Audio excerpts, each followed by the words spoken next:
Class, जैसे कि regular class हमारी चल रही थी, लास्ट क्लास में हमने ओम्स लॉ के बारे में पढ़ा था, 10th क्लास की बात चल रही है। तो आज हम उस ओम्स लॉ ने जो कांस्टेंट प्रयोग किया था ओम्स लॉ के अंदर, वो क्या था? Electric resistance. तो अब हम किसके बारे में पढ़ेंगे आज? इलेक्ट्रिक रेजिस्टेंस के बारे में। इलेक्ट्रिक रेजिस्टेंस, इलेक्ट्रिक रेजिस्टेंस की यदि मैं बात करूं तो इलेक्ट्रिक रेजिस्टेंस या रेजिस्टेंस वर्ड को सबसे पहले मैं क्लियर कर रहा हूं डियर स्टूडेंट्स कि यदि हम एक वर्ड उठाएं रेजिस्टेंस, रेजिस्टेंस का मतलब क्या होता है? रेजिस्टेंस को हिंदी में बोलते हैं विरोध, विरोध या फिर क्या बोलेंगे? प्रतिरोध। मींस किसी भी चीज के रास्ते में जो रुकावट होती है उसे ही हम क्या बोलेंगे? रेजिस्टेंस। अब यहाँ पे हमारे पास वर्ड आ गया इलेक्ट्रिक साथ में और है। इलेक्ट्रिक है तो मींस इलेक्ट्रिसिटी, इलेक्ट्रिक करंट या इलेक्ट्रॉन्स के रूप में जो प्रतिरोध होगा, जो विरोध होगा, उसे ही हम क्या कहेंगे? Resistance.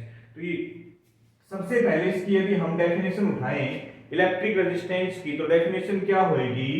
It is the property, it is the property of any conductor, it is the property of any conductor which oppose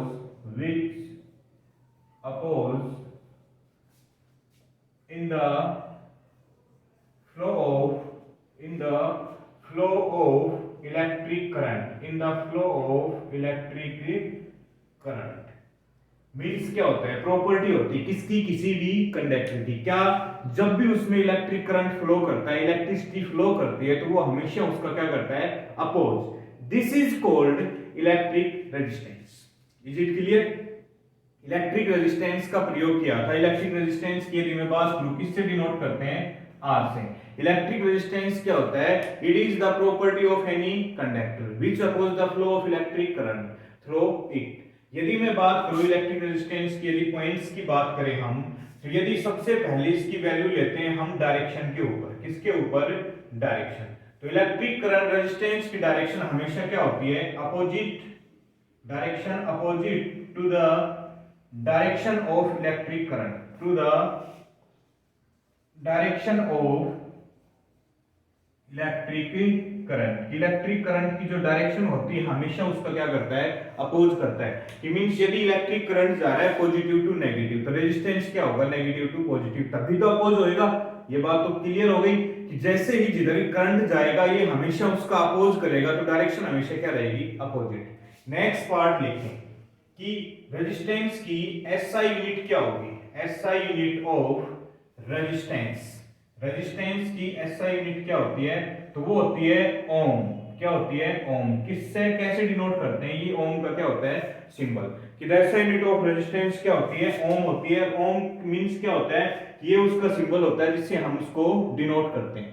clear हुआ? नेक्स्ट पॉइंट कि एसआई यूनिट के साथ साथ it is a scalar quantity, it is a scalar quantity. की ये हमेशा कैसी होती है? स्केलर होती है। स्केलर मींस क्या होता है? कि ये कभी भी डायरेक्शन पे डिपेंड नहीं करती। क्लियर हुआ? तो सबसे पहले हमने इलेक्ट्रिक रेजिस्टेंस के बारे में पढ़ा है। It is the property of any conductor which oppose in the flow of electric current. जब भी इलेक्ट्रिक करंट फ्लो करता है ये हमेशा उसका क्या करता है? अपोज करता है। Next point, the direction of electric resistance is always opposite to the direction of electric current. Next part हम निकल के आए कि रेजिस्टेंस की एसआई यूनिट क्या होती है? तो क्या होती है? वो ओम होती है। नेक्स्ट पार्ट यदि देखें कैसी क्वांटिटी होती है? Scalar quantity. यदि ना नेक्स्ट पॉइंट हम देखें कि V = IR, हमने रिलेशन देखा था, तो यहां से हमने किसकी वैल्यू निकाली थी? रेजिस्टेंस की निकाली थी। वो क्या थी? V/R, sorry V/I। So it is the ratio of voltage to the current. ये भी बोल सकते हैं it is electric resistance is also the ratio of electric voltage and electric current. Clear? अब हम इसके बारे में जो चीज पढ़ रहे हैं सबसे इंपॉर्टेंट वो चीज पढ़ेंगे कि factors affecting electric resistance. Resistance आपने शायद कर लिया होगा कि इलेक्ट्रिक रेजिस्टेंस क्या होता है, उसकी हमने प्रॉपर्टीज भी पढ़ी है क्या क्या होता है। तो नेक्स्ट पार्ट हमारे पास निकल के आता है फैक्टर्स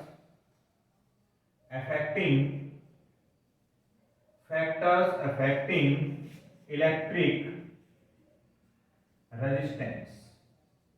कि इलेक्ट्रिक रेजिस्टेंस को कौन कौन सा फैक्टर अफेक्ट करता है। क्लियर? तो सबसे पहले कॉर्नर में हम उनकी वैल्यू लिख देते हैं कि हमने क्या क्या पढ़ना है। तो क्या क्या फैक्टर अफेक्ट करता है, सबसे पहले यदि हम देखें तो length of the conductor, second one होता है area of cross section, area of cross section, third part निकल के आता है टेम्परेचर, कि टेम्परेचर पे भी फैक्टर अफेक्ट करता है। Number fourth part nature of material, nature of material, सारी चीजें हम ध्यान से पढ़ेंगे। फैक्टर्स अफेक्टिंग इलेक्ट्रिक रेजिस्टेंस, जब भी किसी भी कंडक्टर का इलेक्ट्रिक रेजिस्टेंस होता है उसको कौन कौन से फैक्टर अफेक्ट करते हैं। तो सबसे पहले आता है हमारे पास लेंथ, सेकंड वन आता है area of cross section, third क्या आता है टेम्परेचर, एंड फोर्थ क्या होता है नेचर ऑफ मटेरियल। यहां से हम सबसे पहले क्या उठाते हैं लेंथ, कि लेंथ कैसे अफेक्ट करता है। तो सबसे पहला पॉइंट लेंथ का क्या होएगा कि रेजिस्टेंस, क्या रेजिस्टेंस इज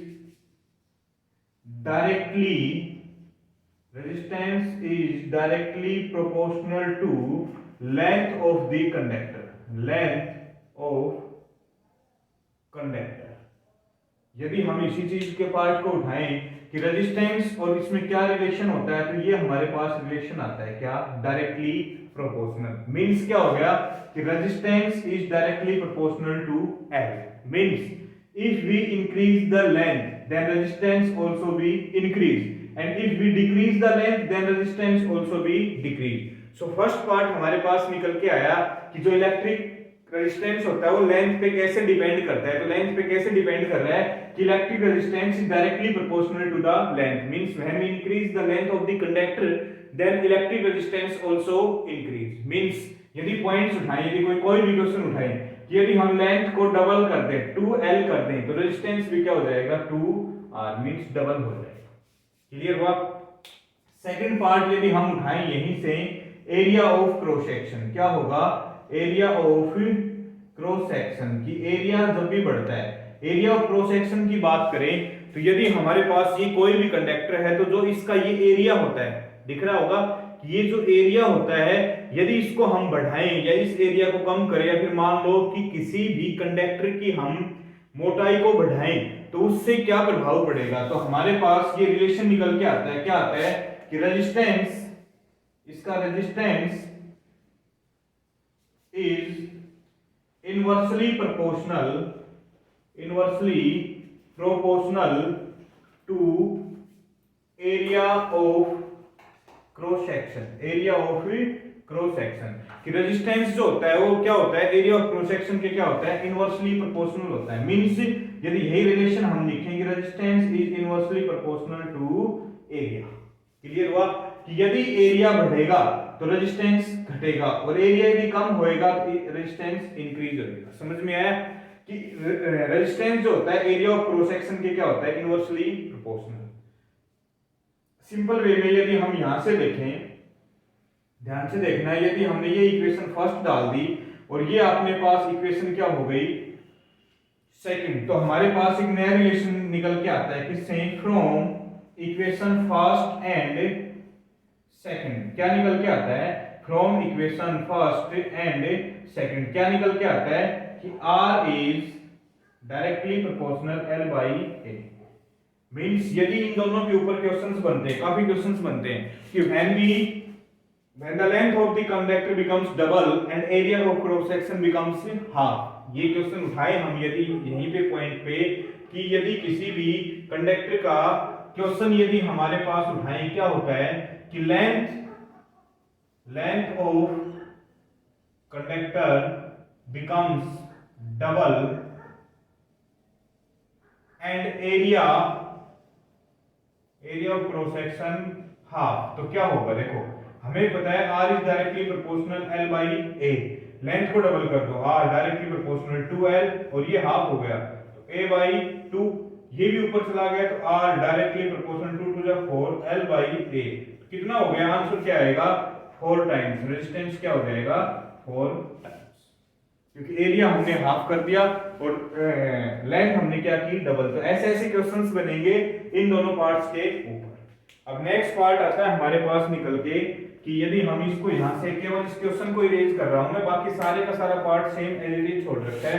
क्या कि यदि हम थर्ड पॉइंट यहाँ पे किसका लें, टेम्परेचर का, किसका लें, टेम्परेचर। तो हमारे पास निकल के आता है resistance is directly proportional to temperature. If the temperature of any conductor या any circuit becomes increase then resistance also be increase. Next part निकल के आता है नेचर ऑफ मटेरियल। तो नेचर ऑफ मटेरियल की यदि हम बात करें, nature of material, nature of material की बात करें तो there different material have different electric resistance. यदि बात करें कि मिनिमम इलेक्ट्रिक रेजिस्टेंस किस कंडक्टर का होता है, मिनिमम किसका होता है, सिल्वर का, किसका होता है, सिल्वर। या फिर देखें क्या होता है, Ag, the minimum electric resistance of silver. Clear हुआ, आया नहीं है। मैक्सिमम किसका होता है, नाइक्रोम का होता है, जिसकी हीटर की जो वायर्स बनती हैं, हीटर की जो स्प्रिंग बनती है, उसका जो फिलामेंट बनता है वो किस चीज का बनता है, नाइक्रोम का। तो मैक्सिमम किसका होता है, नाइक्रोम का। मिनिमम किसका होता है, सिल्वर का। तो डियर स्टूडेंट्स, हमने यहाँ तक की क्या किया है, रेजिस्टेंस तक कंप्लीट कर लिया है चैप्टर्स। जो भी समस्या हो आप कमेंट बॉक्स में भी आ सकते हैं। वैसे कुछ समय बाद हम आपको लाइव क्लासेस भी स्टार्ट कर देंगे, प्लस कुछ व्हाट्सएप वगैरह के जो प्रॉब्लम सॉल्विंग ग्रुप्स हैं उसमें भी आपको डाल देंगे। Okay, thank you.